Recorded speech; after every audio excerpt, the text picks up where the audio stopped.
수잔 그런드. 성중독에 빠진 여성은 남편이 자신의 욕구를 충족시키지 못했기 때문에 자신이 사는 도시 남성의 절반 이상과 잠자리를 가졌습니다.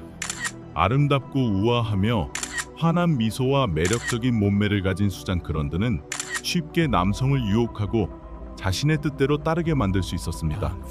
심지어 이 방탕한 여성은 네 번째 남편의 의붓아들과 잠자리를 가졌다고 직접 밝히며 결국 이 남성의 인생이 비극적으로 끝나게 만들었습니다.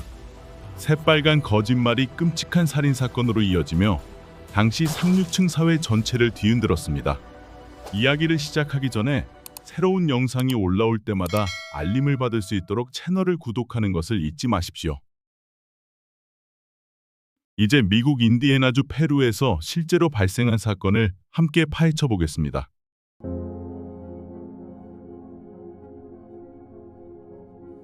8월 3일 자정이 가까워질 무렵 911 센터에 전화벨이 울렸습니다. 한 여성은 다급한 목소리로 남편의 몸에 피가 묻어 있다고 말했습니다. 콜센터 직원은 여성의 불안을 달래려 노력하며 필요한 정보를 질문했습니다. 곧이어 변호사 사무실과 페루의 법 집행기관 곳곳에서 전화벨이 요란하게 울리기 시작했습니다.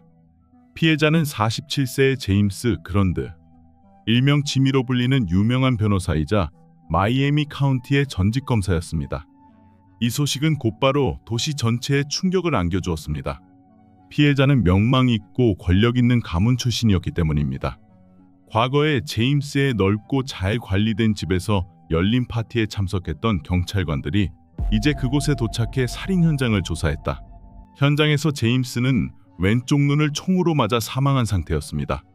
수사기관이 현장 조사를 진행하는 동안 수잔 그런드는 여전히 충격에서 벗어나지 못한 모습이었습니다. 그녀는 남편이 도둑의 기습 공격을 받았을 가능성이 크다고 주장했습니다. 그 증거로 침실이 온통 뒤집혀 있고 2개의 여행 가방 속 물건들이 사방에 흩어져 있었습니다. 옷장이 뒤져져 있었고 서랍에 보관되어 있던 보석이 사라졌다. 그러나 현장의 단서들은 이 사건이 단순한 도난 사건이 아닐 가능성이 크다는 점을 시사하고 있었습니다. 경찰이 도착했을 때 제임스의 시신은 침실 안 커피 테이블 앞 소파에 놓여 있었습니다. 그곳은 그가 일하면서 TV를 시청하던 장소로 테이블 위에는 영수증, 수표, 문서 기록지, 리모컨 등이 어지럽게 놓여 있었습니다. 피해자는 테이블 위에 놓인 서류를 검토하며 일하던 중이었으며 손에는 여전히 휴지 한 장이 단단히 쥐어져 있었습니다. 도둑은 피해자를 놀라게 했을 뿐 두렵게 만들지는 않은 듯했습니다. 하지만 도둑이 침입했을 때 왜 그는 그런 반응을 보였을까요? 게다가 도둑은 왜 집안의 귀중품을 가져가는 대신 제임스를 지켜보다가 살해했을까요? 인디애나주 경찰청의 법의학 기술자들은 집안의 혼란이 누군가에 의해 조작된 것일 가능성을 의심했습니다. 현장에서 이상한 점을 발견한 후 수사관들은 피해자의 아내가 보이는 수상한 태도에도 주목했습니다. 수사당국이 신중하게 현장을 조사하는 동안에도 수잔 그런드는 계속해서 강도 침입을 강조했습니다. 매혹적인 옷차림을 한 그녀는 사건 당일 남편이 여러 약속이 있었으며 밤늦게 집에 돌아왔다고 주장했습니다. 남편이 늦게 귀가할 것을 알고 있었기에 그녀는 하루 대부분을 친정에서 아이들과 함께 보냈다고 했습니다. 그러나 경찰은 현장의 정황이 강도 사건이라는 그녀의 주장과 일치하지 않는다는 점에 의문을 가졌습니다. 조사관들이 주변 인물들을 인터뷰하기 시작하자 수잔은 가족들에게 경찰과 너무 많은 대화를 하지 말라고 당부하는 이상한 행동을 보였습니다. 그럼에도 불구하고 가족들은 경찰서를 찾아가 진술했고 이를 통해 경찰은 뜻밖의 사실을 밝혀냈습니다. 수사관들은 남편이 살해된 당일 수잔이 한 행동이 그녀가 말한 것과 전혀 다르다는 것을 알게 되었습니다. 그녀는 계속해서 외출했으며 심지어 밤 9시 30분경에는 집에 돌아온 적도 있었습니다. 그녀는 남편이 여전히 서재에 있다고 말했습니다.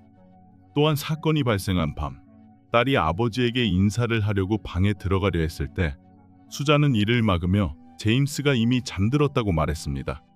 잠시 후 그녀가 방에 들어갔을 때 남편이 살해된 것을 발견하고 경찰에 신고했습니다. 이러한 수상한 행동들로 인해 수사관들은 즉시 이 과부를 의심하기 시작했습니다. 피해자 부부의 관계를 조사하는 과정에서 형사들은 변호사의 친구들로부터 놀라운 증언을 들었습니다. 한 친구는 제임스가 자신의 결혼 생활에 대해 심각하게 불평한 적이 있다고 밝혔습니다. 이 부부는 집안에서나 공공장소에서 자주 다툼을 벌였으며 이는 수잔의 연애 문제가 아닌 그녀의 사치스러운 소비 습관 때문이었습니다.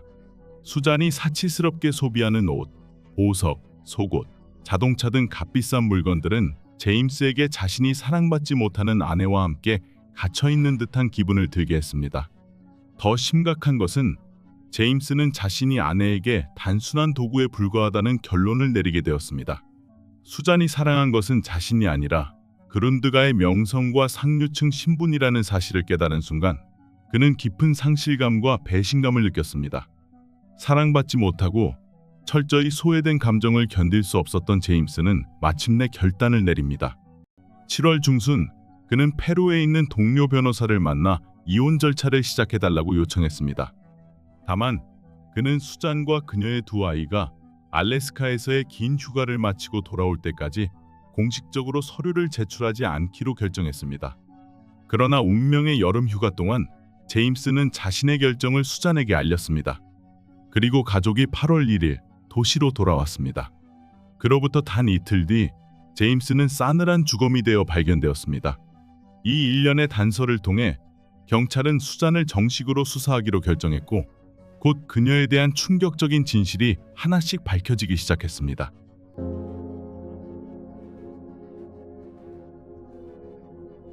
수잔 그런드는 1958년 가난한 시골 마을에서 수앤 샌더스라는 이름으로 태어났습니다. 수앤은 어린 시절부터 자신의 배경에서 벗어나고 싶어서 이름을 수잔으로 바꾸었습니다. 수앤이라는 이름만큼 시골풍하게 들리지 않았습니다. 성인이 된 수잔은 날씬한 몸매와 환한 미소를 가진 매력적인 여성이 되었고 남성들에게 늘 주목받는 존재였습니다. 하지만 그녀를 바라보는 남자들의 시선은 결혼 상대로서가 아니라 단순한 하룻밤 상대였습니다. 수잔은 17세에 학교를 중퇴하고 20마일 떨어진 인디애나주 코코모의 지역 중심 도시로 이사했습니다. 여기에서 그녀는 지역 록앤롤 음악가인 로니 러벨을 만나 빠르게 연애를 시작했습니다.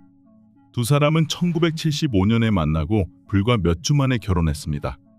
남편이 있었음에도 불구하고 수잔은 성적 취향이 일탈적이었으며 기꺼이 바람을 피우려 했습니다. 이 여성은 자신의 욕망을 통제하지 못하는 듯했습니다. 그녀의 연인 중 한 명은 24세의 게리 캠벨로 트럭 운전으로 생계를 이어가는 카우보이였습니다. 남편에게 발각되자 그녀는 즉시 이혼하고 애인과 함께 살기 위해 이사했으며 두 사람은 1979년에 결혼했습니다. 결혼식을 올리고 몇 달 후 그녀는 게리의 아들을 출산했고 두 사람은 아이의 이름을 제이콥이라고 지었습니다. 하지만 두 번째 결혼 생활 역시 첫 번째와 같은 길을 걷게 되었습니다. 그녀는 바에 가서 남자를 찾는 것을 아무렇지도 않게 여기며 심지어 동시에 여러 남자와 잠자리를 가질 수도 있었습니다. 언제든지 욕구가 생기면 그녀는 어디에 있든 상관없이 즉시 남자를 찾아 본능을 충족시켰습니다. 욕망이 최고조에 이르면 이 여성은 거리낌 없이 주차장이나 외진 곳으로 남자를 끌고 가 행위를 했습니다. 아내가 여전히 바람길을 버리지 못하고 사소한 일에도 쉽게 화를 내자 게리는 결국 이혼을 결심했습니다. 대부분의 친구들은 수잔이 성중독자이며 끊임없이 남자와 잠자리를 가져야 만족하는 사람이라는 사실을 알고 있었습니다. 이 여성은 단 1분도 남자 없이 지내지 못하는 듯했습니다. 수잔은 두 번째 남편과 이혼한 직후 대학 학위를 가진 전직 육군 대위인 톰 화이트들을 만났습니다. 톰의 아내는 암으로 세상을 떠났으며 그는 장인어른이 선물한 넓고 아름다운 집에서 아들 토미와 함께 살고 있었습니다. 톰이 부유하고 장인어른의 지원을 받아 도시에서 손꼽히는 사업체를 운영하고 있다는 사실을 알게 된 수잔은 그를 결코 놓치지 않겠다고 결심했습니다. 톰이 수잔에게 관심을 보이자 장인은 사위에게 아내가 세상을 떠난 지 불과 6개월밖에 지나지 않았으며 수잔은 이미 가정을 이루고 있는 여성이라는 점을 상기시켰습니다. 그러나 어떤 것도 두 사람을 갈라놓을 수 없었으며 수잔은 두 번째 남편과 이혼한 후 아들 제이콥의 양육권을 차지했습니다. 불과 24세의 나이에 그녀는 이미 3번의 결혼을 했으며 또다시 새로운 성을 추가하여 수잔 샌더스 러벨 캠벨 화이티드라는 이름을 가지게 되었습니다. 두 사람의 각각의 아들은 모두 3살이었기 때문에 새로운 이웃들에게 장황한 설명을 피하기 위해 수잔은 두 아이가 쌍둥이라고 말하곤 했습니다. 톰 화이티드가 수잔과 결혼한 지 몇 달 후 그의 아들 토미는 두개골 골절과 뇌 부종으로 오클라호마 시티 병원에 입원했습니다. 그녀는 눈물을 흘리며 남편에게 토미가 넘어져 머리를 부딪혔다고 해명했습니다. 그러나 토미는 전혀 다른 이야기를 했습니다. 간호사가 무슨 일이 있었는지 묻자 아이는 솔직하게 엄마가 때렸어요라고 대답했습니다. 1983년 오클라호마 시티 같은 곳에서는 아동학대가 범죄로 인식되지 않고 가정 문제로 간주되는 경우가 많았습니다. 따라서 간호사는 경찰에 신고하지 않았고 이 문제는 가족이 알아서 해결할 문제로 처리되었습니다. 그렇게 토미는 며칠간 병원에 입원한 뒤 다시 수잔의 보살핌을 받게 되었습니다. 하지만 그때부터 토미의 친모의 친구들은 수잔이 무언가를 했을 것이라 의심하기 시작했습니다. 늘 밝고 활발했던 아이가 아버지의 재혼 이후 갑자기 위축되고 두려움에 떠는 모습으로 변했기 때문입니다. 토미는 또한 그의 친어머니의 가장 친한 친구에게 수잔이 그의 머리를 때렸다고 말했습니다. 또한 형 제이콥은 하루 종일 자유롭게 집안을 돌아다닐 수 있었지만 자신은 강제로 TV를 시청해야 했고 리처드 시먼스 쇼를 따라 운동해야 했다고 털어놓았습니다. 그로부터 4개월 후 1983년 5월 토미는 의식이 없는 상태로 다시 병원에 실려왔으며 뇌출혈을 일으킨 상태였습니다. 수잔은 토미가 유모차에서 떨어져 콘크리트 바닥에 머리를 부딪혔다고 설명했습니다. 그녀의 주장에 따르면 토미는 미국에서 가장 덜렁대는 아이였습니다. 하지만 이번에는 의사들이 그녀의 말을 믿지 않았습니다. 아이의 머리, 몸통, 팔과 다리에 멍이 발견되었을 뿐만 아니라 담뱃불로 인한 화상 흔적까지 있었기 때문입니다. 경찰은 즉시 수잔을 기소했으며 결정적인 증거는 수잔의 친아들 제이콥이 울면서 엄마가 이유도 없이 토미를 자주 때린다고 말한 것이었습니다. 토미는 뇌 손상으로 인해 평생을 침대에 누워 있어야 하는 처지가 되었습니다. 그러나 이 악독한 계모는 고작 5년의 집행유예를 선고받았고 이로 인해 많은 사람들이 분노했습니다. 토미의 외할아버지는 격분하며 어리석은 사위가 새 아내의 악랄함을 알아채지 못한 것을 원망했습니다. 결국 토미의 양육권은 외할아버지에게 맡겨졌으며 수잔의 친아들 제이콥은 친부이자 그녀의 전 남편에게 인계되었습니다. 사람들을 더욱 화나게 하는 것은 톰이 아들이 맡고 있을 때에도 여전히 아내에게 반해 있는 것 같다는 점입니다. 한 절친한 친구에 따르면 사건이 벌어진 후에도 두 사람은 여전히 토끼처럼 잠자리를 가졌다고 합니다. 이 일로 인해 톰은 모든 가족과 친구들에게 경멸당하고 외면받았습니다. 사회적인 비난과 비판이 쏟아지자 그는 비로소 수잔의 진짜 본성을 깨닫고 그녀를 세상에서 가장 거짓말을 잘하는 여자라고 불렀습니다. 이혼 후 수잔은 1984년 여름의 고향인 페루시로 돌아가기로 결정했습니다. 그때 그녀는 임신 3개월로 아이의 아버지는 톰 화이티드였습니다. 20살을 간 넘긴 젊음과 남자를 유혹하는 능력을 가진 그녀에게 임신 여부는 큰 문제가 되지 않았습니다. 그녀는 여전히 여러 남자를 만나며 자신의 욕구를 충족시키기 위해 그들과 잠자리를 가졌습니다. 그러던 어느 날 지역 바에서 우연히 제임스 그런드를 만나게 되었습니다. 그런드 가문은 페루시와 마이애미 카운티에서 법조계의 명망 있는 가문으로 유명했습니다. 이 가문의 여러 세대가 지역 사법 체계에서 고위직을 맡아왔습니다. 제임스 그런드 역시 가문의 전통을 따라 인디애나 대학교에서 법학을 전공했습니다. 그는 1978년부터 1982년까지 4년 동안 카운티에서 최고위급 검사를 역임했으며 이는 그의 아버지가 직을 사임한 후 이루어진 일이었습니다. 화려한 경력을 가진 그는 페루시에 바도 운영하고 있었습니다. 뿐만 아니라 비행기 조종 면허까지 보유하고 있었으며 종종 친구들을 북쪽으로 남성들만의 낚시 여행에 데려가곤 했습니다. 이혼 후에도 그는 경제적인 이유와 아이의 복지를 고려하여 전 부인과 같은 집에서 생활했습니다. 제임스는 1984년 여름 바에서 수잔을 만나고 그녀와 데이트를 시작했습니다. 그는 단순히 그녀가 아름답고 매력적인 여성이라고만 생각했으며 그녀가 임신 중이라는 사실조차 몰랐습니다. 제임스가 부유하고 유명한 인물이라는 것을 알게 된 수잔은 즉시 그를 유혹해 사랑의 덫에 빠뜨렸습니다. 게다가 그녀는 무일푼 상태에서 아이를 혼자 키우고 싶지 않았다. 두 사람이 처음 만난 지 몇 달 후 수잔은 딸을 출산했고 그녀의 이름을 타넬이라고 지었습니다. 뿐만 아니라 그녀는 두 번째 남편에게서 아들 제이콥의 양육권도 되찾았습니다. 그 후 두 사람은 플로리다로 이주하여 해변에서 결혼식을 올렸습니다. 그 시기 제임스는 젊고 매력적인 아내를 맞이한 것에 큰 행복을 느끼고 있었습니다. 1986년 여름, 제임스는 수잔과 그녀의 두 자녀와 함께 페루시의 고급 저택으로 이사했으며 그 집은 엄청난 금액이 들었습니다. 그는 아내를 위해 시내 중심부의 대형 패션 매장까지 열어주었습니다. 수잔은 그녀가 원했던 모든 것을 손에 넣었으며 어린 시절 가난했던 삶과는 전혀 다른 상류층의 화려한 생활을 누리고 있었습니다. 그러나 그것만으로는 이 여자를 만족시키기에 충분하지 않았으며 그녀의 욕망은 다시 거세게 타올랐습니다. 새로운 거주지로 이사한 후 수잔은 갑자기 호화로운 바비큐 파티와 칵테일 파티의 여왕이 되었습니다. 심지어 1989년에는 인디애나폴리스에서 열린 미세스 인디애나 아메리카 대회에 참가하기도 했습니다. 30대에 접어든 그녀는 여전히 매혹적인 소녀 같은 외모를 유지했으며 날씬한 몸매를 자랑했습니다. 그녀는 유명 디자이너 브랜드의 노출이 심한 의상을 자신있게 입고 다녔습니다.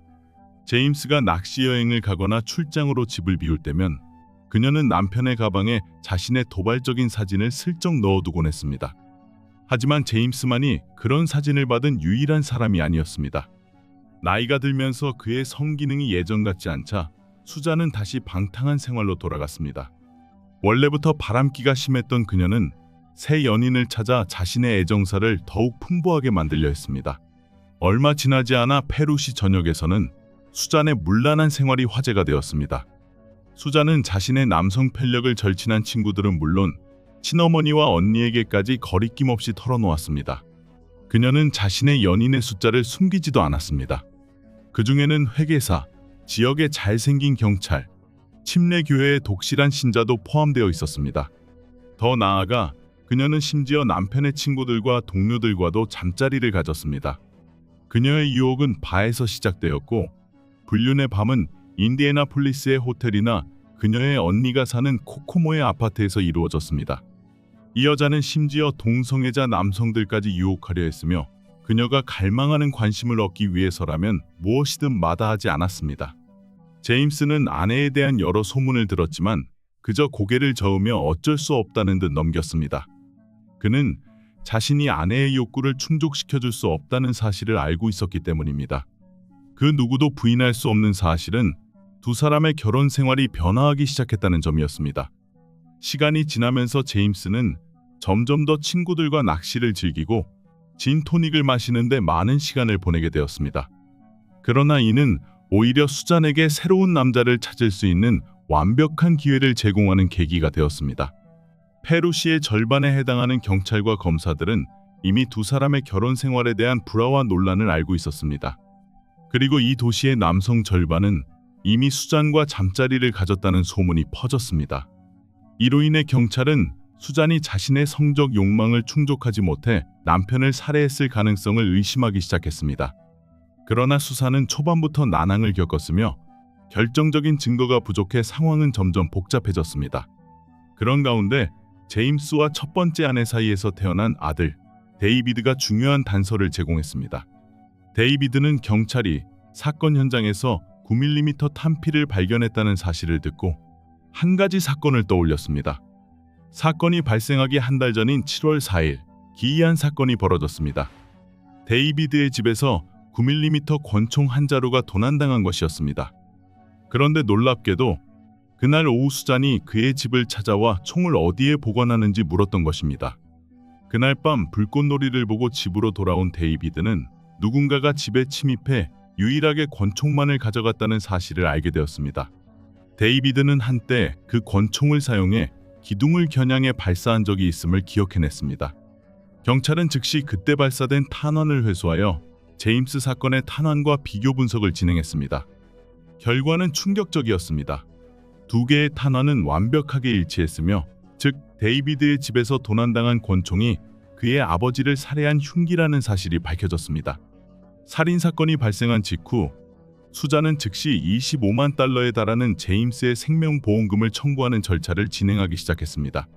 그녀는 자신이 제임스의 유언 집행자라고 주장했지만 두 명의 의붓자녀인 자마와 데이비드는 즉각 법적 조치를 취해 그녀의 행위를 저지하려 했습니다. 제임스의 두 자녀는 사건 수사팀에서 강력한 동맹을 찾을 수 있었습니다. 특히 그 중에는 제임스의 가장 친한 친구였던 형사 게리 니콜스가 포함되어 있었습니다. 니콜스는 어떤 수를 써서라도 수잔이 제임스의 보험금 한 푼도 손에 넣지 못하도록 하겠다고 다짐했습니다.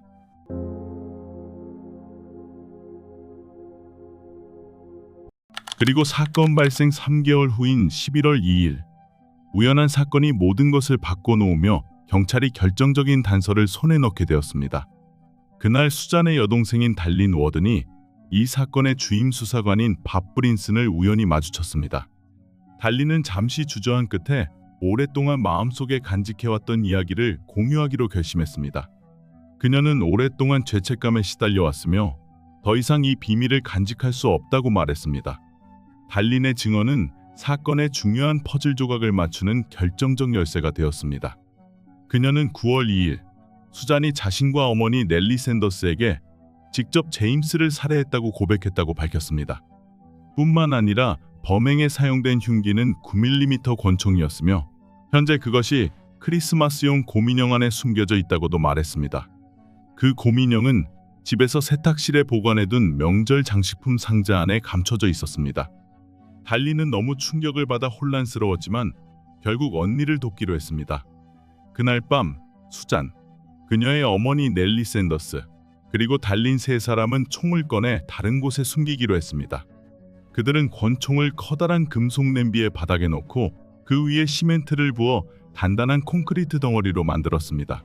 이 냄비는 결국 가족의 한 조카 집에 보관되었습니다. 달린의 증언을 확보한 경찰은 즉시 조카의 집을 급습해 흉기가 숨겨진 냄비를 찾으려 했습니다.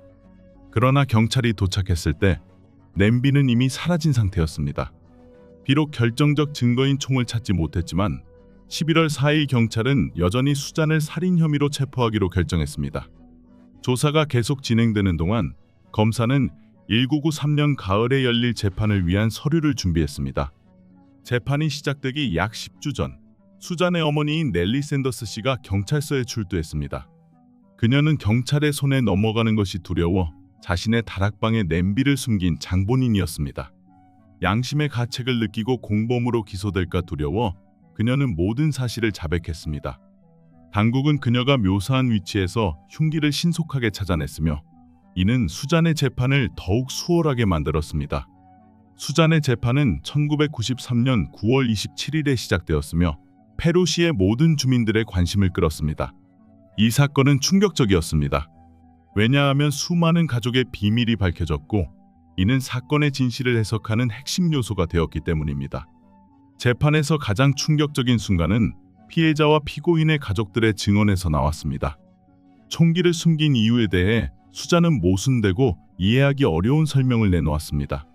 그녀는 사건이 발생한 밤 집에 돌아왔을 때 제임스가 살해된 것을 발견하고 곧바로 경찰에 신고했다고 진술했습니다. 바닥에 떨어진 흉기를 보고 그녀는 즉시 그것이 남편의 전처 소생인 데이비드의 총이라는 것을 알아차렸습니다. 그녀는 데이비드가 사건과 관련이 있을지도 모른다고 생각하여 총을 곰인형 속에 숨겼습니다. 추가 신문을 받자 수잔은 눈물을 흘리며 흐느꼈고 그녀는 데이비드를 걱정했다고 말하며 두 사람이 2년 동안 불륜 관계였다고 밝혔습니다. 이러한 증언들은 법정에서 거센 논란을 일으켰습니다. 증언대에 선 데이비드는 분노에 찬 목소리로 계모의 모든 주장을 완전히 부인하며 경멸을 표현했습니다. 그는 나는 그 여자와 절대 불륜을 저지른 적이 없습니다. 라고 격렬하게 선언했습니다. 계모와 의붓아들 사이의 복잡한 관계는 법정의 분위기를 더욱 긴장감 넘치게 만들었습니다.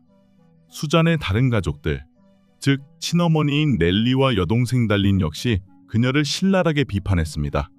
달리는 분노로 가득 찬 얼굴로 언니가 거짓말을 즐기고 모든 것을 왜곡하는 사람이라고 단언했습니다. 15시간 동안의 치열한 논의 끝에 배심원단은 합의에 이르지 못했습니다. 두 명의 배심원이 수잔이 무죄라고 주장했기 때문입니다. 그러나 1994년 3월에 열린 두 번째 재판은 판세를 뒤집었습니다. 검사 사이더스는 배심원과의 인터뷰에서 얻은 정보를 바탕으로 전략을 수정했습니다. 그는 수잔과 피해자를 통해 알게 된 5명의 새로운 증인을 소환했습니다. 각 증인은 동일한 메시지를 전달했습니다. 그녀는 병적으로 거짓말을 하는 사람이었습니다. 그러나 수잔의 변호인은 그녀와 데이비드의 관계에 대해 깊이 파고들 필요가 없다고 주장했습니다. 그들의 불륜을 증언할 사람이 없었기 때문입니다. 그럼에도 불구하고 검찰의 전략이 승리했습니다. 1994년 3월 23일 배심원단은 수잔이 남편을 살해한 유죄라고 판결했습니다. 3주 후 그녀는 치밀하게 계획된 냉혹한 범행을 저질렀다는 이유로 60년의 징역형을 선고받았습니다. 유죄 판결을 받았음에도 불구하고 수잔은 계속해서 자신의 무죄를 주장했습니다. 수잔의 두 자녀인 제이콥과 타넬은 제임스의 누나인 제인과 그녀의 남편 프레드 앨런에게 맡겨졌습니다. 수잔은 인디애나 여성교도소에서 15년을 복역한 후 2008년 50세가 되었습니다. 그녀는 2025년 67세가 되면 가석방 자격을 얻게 됩니다. 그러나 많은 사람들은 수잔이 가석방되는 것이 어려울 것이라고 생각합니다. 그 이유는 그녀의 의붓아들 때문입니다. 1997년 데이비드는 법학 과정을 마치고 페루에서 할아버지와 함께 가족법 변호사로 활동하기 시작했습니다. 계모에게 불륜과 아버지 살해 혐의를 뒤집어 씌운 경험이 있는 그는 절대 그녀가 쉽게 자유를 얻도록 내버려두지 않을 것입니다.